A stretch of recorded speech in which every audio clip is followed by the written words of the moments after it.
Herkese merhabalar. Bu defaki videomuzda daha önce örgüsünü şiş işini yapmış olduğumuz Sophie Scarf ya da bizim şimdi yeni modada kruvasan atkı. Bu daha önceki yaptığımız şiş ile olan ama siz yorumlarda ve Instagram'da benim Instagram sayfamdan sıklıkla bana tığ işini de istemiştiniz bunun. Hatta sadece bunun değil Sophie başlıklı yani atkı, şapkalı atkı ya da atkılı şapka olanının da tığ işini istemiştiniz. Şimdi ilk olarak bunun tığ işini videosunu çekerek başlayacağım. Daha sonra da şapkalı olanın tığ işini çekeceğim ve onu anlatacağım. Şimdi bunun için ben benim elimde koton iplerim vardı. Daha önce almışım ama markasını falan hiçbir fikrim yok, bilmiyorum. Şu incelikte bir koton ipim var. Ama ben bunu normalde kaçla örersiniz? 3 ile 3,5'la falan örersiniz. Fakat ben daha yumuşak olmasını istediğim için 4,5 numaralı tığ kullanacağım. 4,5 numaralı tığla öreceğim. Ne kadar ip gittiğini hep merak ediyorsunuz, soruyorsunuz. Şimdi ne kadar ip gittiğinin en kolay yöntemi şu. Hassas teraziyle ölçersek siz de ona göre ip alabilirsiniz kendinize. Bu tığ işinin bitmiş hali. Şöyle göstereyim. Kenarlarına biyesini de yaptık. Kenarları örgü gibi. Bu şekilde. Bu Sophie scarfların en büyük özelliği kenarlarındaki şu I-cord dediğimiz bu biye görünümüdür. Tığ işinde de bu biye görünümünü vermeye çalıştım. Şu şekilde. Hatta onda belli olmuyorsa diyeceğim. Ama bu renk. Bir tane de şöyle renkli yapmıştım. Şunda da bu biye görünümünü belki görebilirsiniz. Bakalım kaç gramlık ip gitmiş. 33 gramlık ip kullanmışım. Yani küçük bir yumak alsanız tığ işinde size yeterli gelecektir bu atkı için. Örgüde de 30 gramlık gitmiş. Tığ işinin her zaman bir tık daha fazla gidebiliyor. Tabi bu sizin elinizin sıkılığına da bağlı. İkisinin de ölçüleri hemen hemen aynı.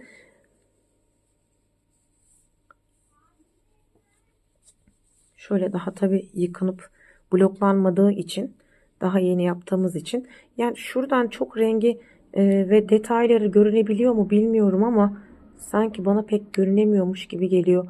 Çok parlıyormuş gibi geliyor. Videonun içerisinde şimdi bu Sophie Scarf tığ işinin birçok yöntemi var. İlmek kaydırarak, trabzanla ya da sık iğne ile. Ben sık iğne lastik yöntemini tercih ettim ama videoda diğer yöntemlerinden de size bahsedeceğim. Siz istediğiniz gibi çalışabileceksiniz. Evet, şimdi videomuzun yapımına geçebiliriz artık. Şimdi şöyle yapıyoruz. İlk başlangıcımız olarak bir kilit zincirimi çektim. 2 zincir çektim. Bir tane sık iğne yaptım. Bir tane zincir boş. Ben onu ne olur ne olmaz diye çekiyorum. Bir zincir çektim. Döndüm. Az önceki çektiğimiz zincirin yani yaptığımız sık iğnenin arka kanadına batıyoruz. Yine bir zincir çektim. Bakın sık iğne yaptığımız iş burada. Burada başak görünüm var. Bunun arka kanadına batıyorum. Ve bir sık iğne yapıyorum. Şimdi arttırma yapacağım. Şöyle ki az önceki yaptığımız yere bir sık iğne daha yapıyoruz. Arttırmalarımızı bu şekilde yapıyoruz. Bir zincir çektim. Bu birinci sıram. Şimdi daha iyi anlayacaksınız arttırmaları. Zincir çektim, döndüm. Bu ikinci sıram. Hep arka kanadına batarak ilerliyorum. Bir zincir çektim, döndüm. Bu üçüncü sıram. Bir zincir çektim, döndüm. Şimdi burası benim arttırma sıram. Bunu örüyorum. Buradaki arka kanada batarak bir tane yaptım. ve bir tane daha yapıyorum. Artırma yapmış oldum. Bir zincir çektim, döndüm. Bakın 3 tane oldu. 1 2 3 tane sık iğnemi arka kanadına batarak yaptım. Bu birinci sıram. Bir zincir çektim, döndüm.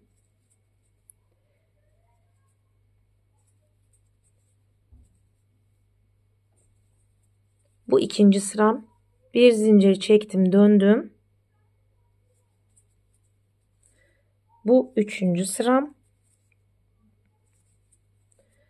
Bir zincir çektim, döndüm. Bu dördüncü ve arttırma sıram. 1 2 ve son zincirimdeyim.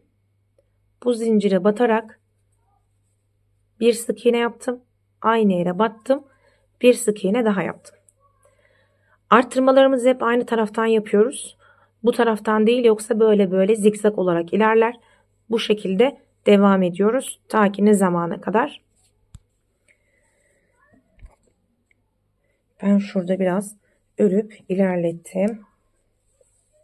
Şimdi normalde bunun enini biz 10-11 santim olana kadar yapıyoruz.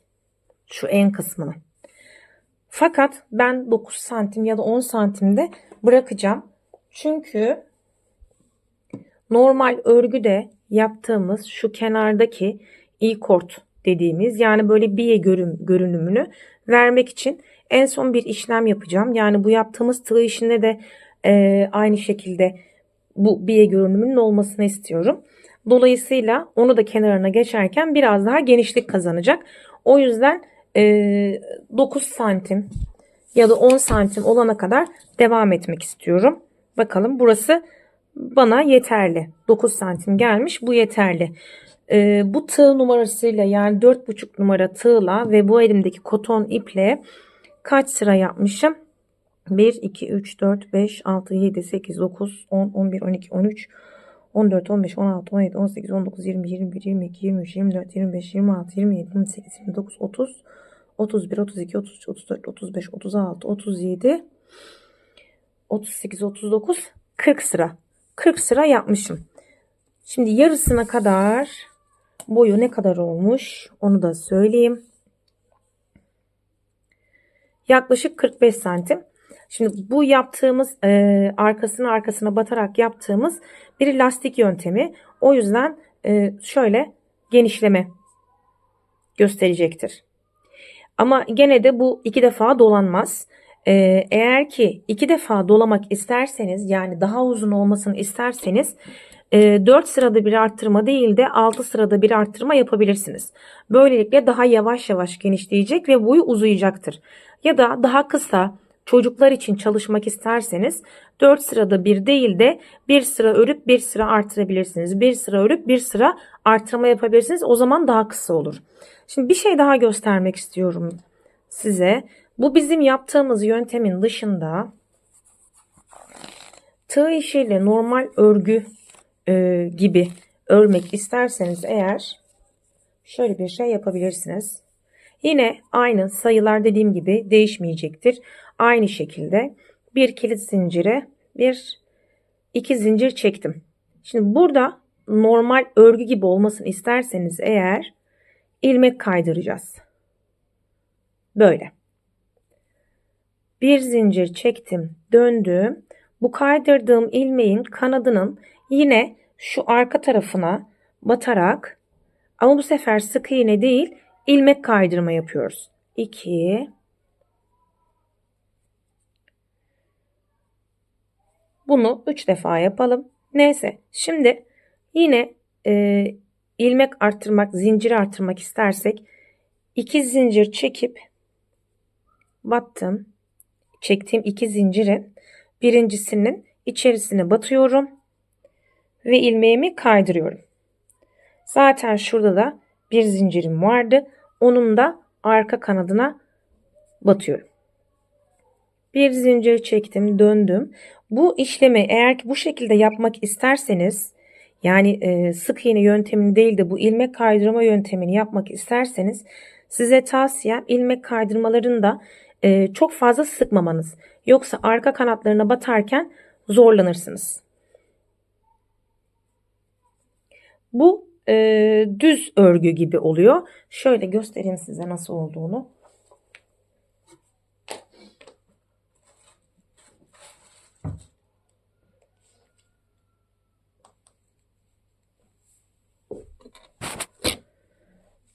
Şu şekilde sanki normal şiş örgüsü yapmışsınız gibi oluyor bu yöntemle. Bu da bir tercih. İsterseniz bu şekilde de yapabilirsiniz, artırma sayılarını aynı tutarak.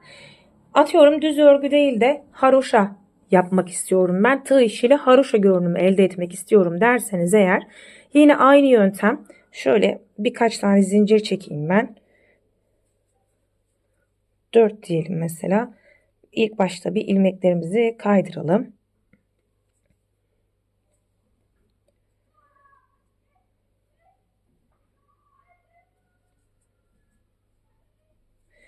Bir zincir çekip dönüyorsunuz. Bu sefer bu zincirin arka kanadına değil, şöyle batıyorsunuz. O da gitti. Buradan batıyorsunuz. Ve yine ilmek kaydırıyorsunuz. Kanadın sizden tarafı olan kısmına batıyorsunuz. Ve yine ilmek kaydırıyorsunuz. Bu şekilde. Bir zincir çektim, döndüm. Yine kanadın benden tarafı olan kısmına batıyorum. İlmek kaydırıyorum. Batıyorum.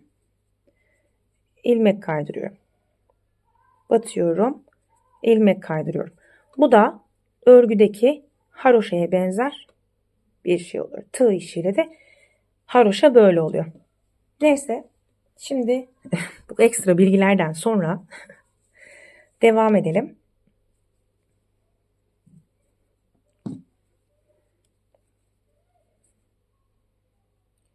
Ben burada sıra sonuma geleyim. Bakın, hep aynı taraftan arttırdık. Hep aynı yönden arttırdık ama şimdi eksiltirken bu taraftan değil de bu taraftan eksiltme yapacağız. Bu sırayı bir tamamlayayım. İpim takılmaz ise.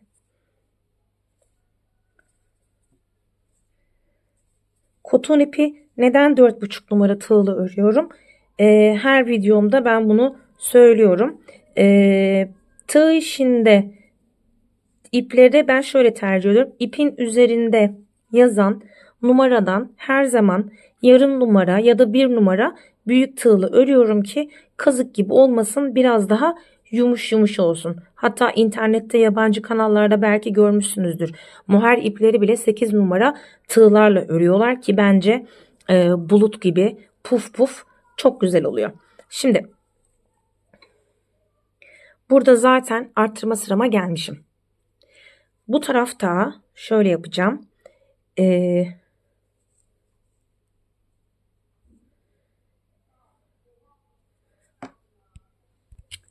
Şimdi eksiltmelerimi de şu şekilde yapıyorum. Son 2 zincirim kalmış burada. Bir tanesini arka kanadına battım, aldım. Sadece ip çıkarttım. Başka hiçbir şey yapmadım. Diğerinin arka kanadına batıyorum. Kestim. Bir zincir çektim, döndüm. Şimdi birinci sıram kesmedeki. Şimdi kestim. Birinci sıramı örüyorum.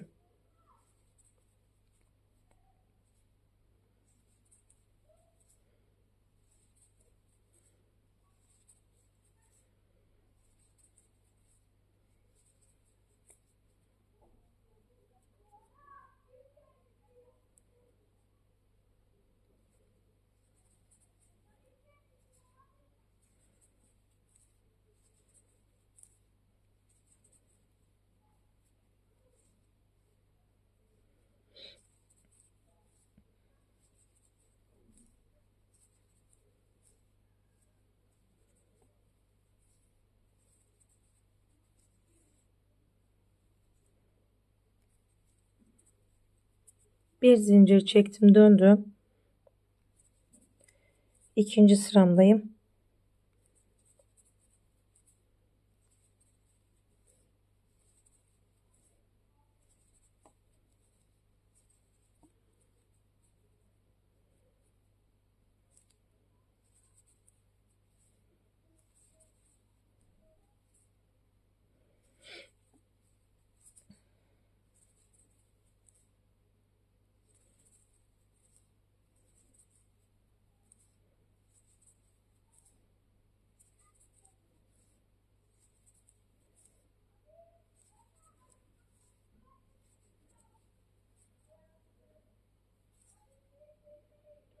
Şu sondaki zincirleri atlamayın sakın.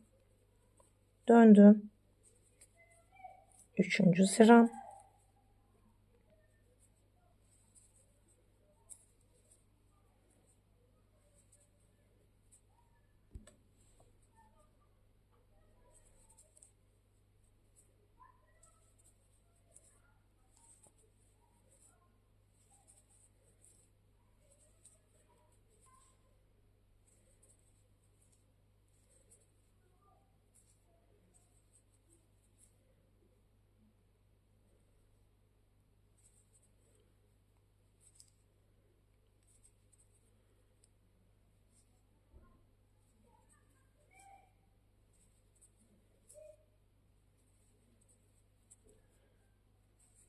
Ve döndüm 4. sıram. Şimdi bu sıra sonunda yine kesme yapacağım.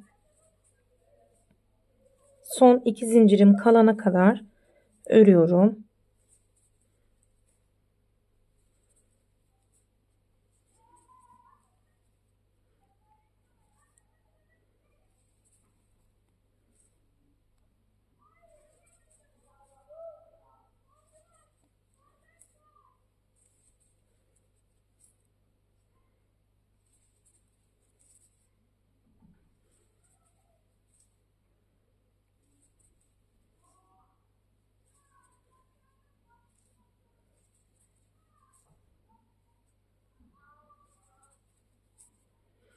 Ve burada son 2 zincirim kaldı. Nasıl yapıyorduk?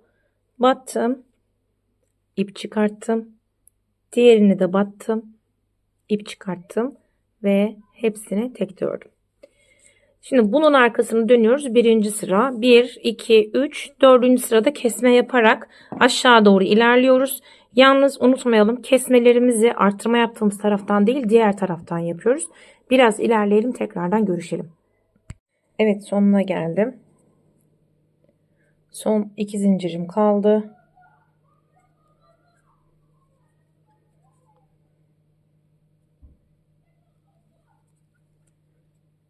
Bir,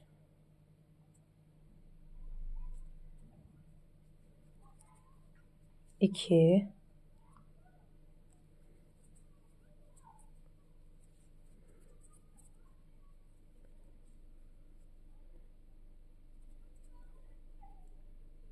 üç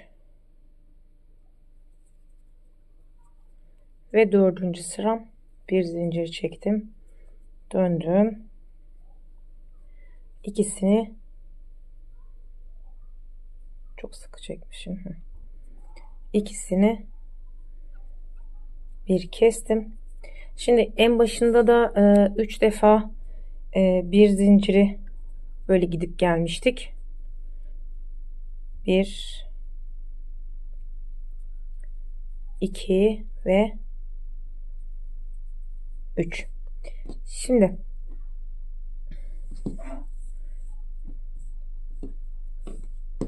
isterseniz bu haliyle de kullanabilirsiniz. Ama tabii şurası biraz dar olduğu için eğer ben hiç kenar yapmayacağım, direkt bu şekilde kullanacağım derseniz bu kısmını 10-11 santim olana kadar arttırmaya devam edin. Ondan sonra kesmeye geçin. Kaç santim oldu uzunluğu bir ölçelim.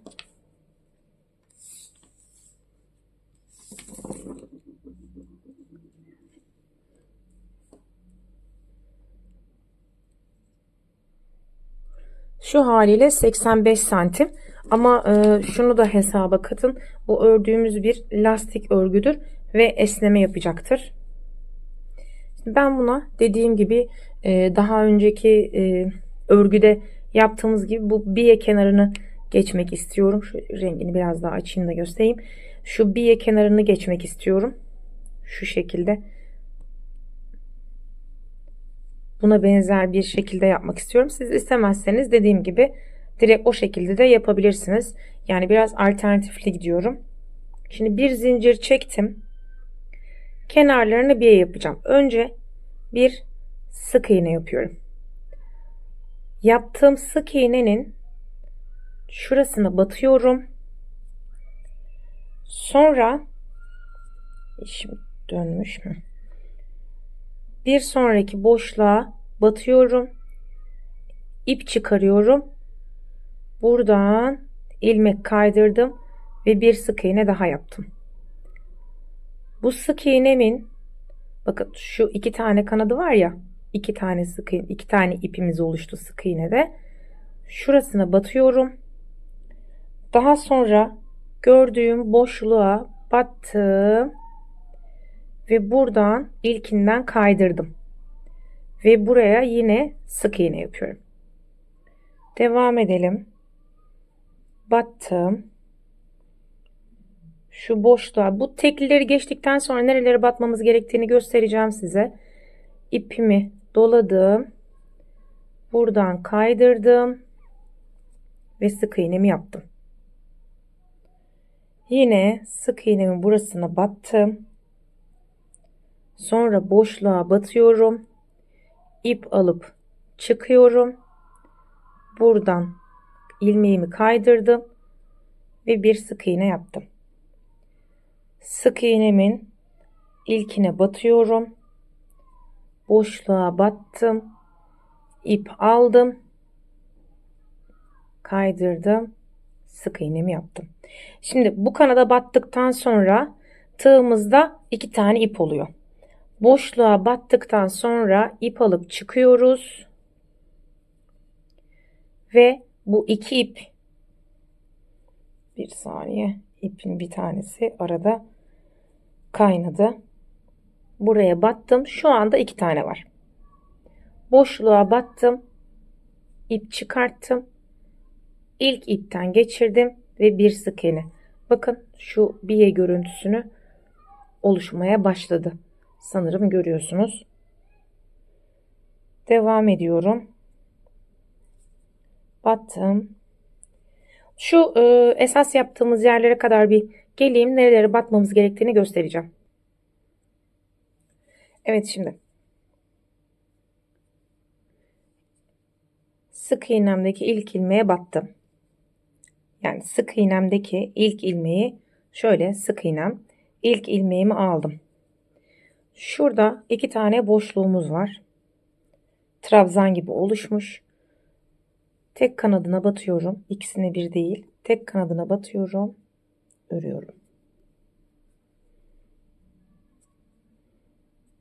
Çok sıkı yapmayın. Çok sıkı yaparsanız ilk ilmeği almakta zorlanıyorsunuz. Boşluğa battım. Aldım. Sık iğneme battım. Bakın şurada. Gördünüz mü? Şuraya battım. İlmeğimi kaydırdım. Battım.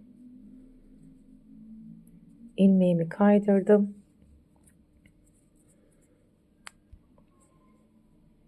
Devam ediyoruz. Şu kanadına batıyorum. Kaydırıyorum, örüyorum.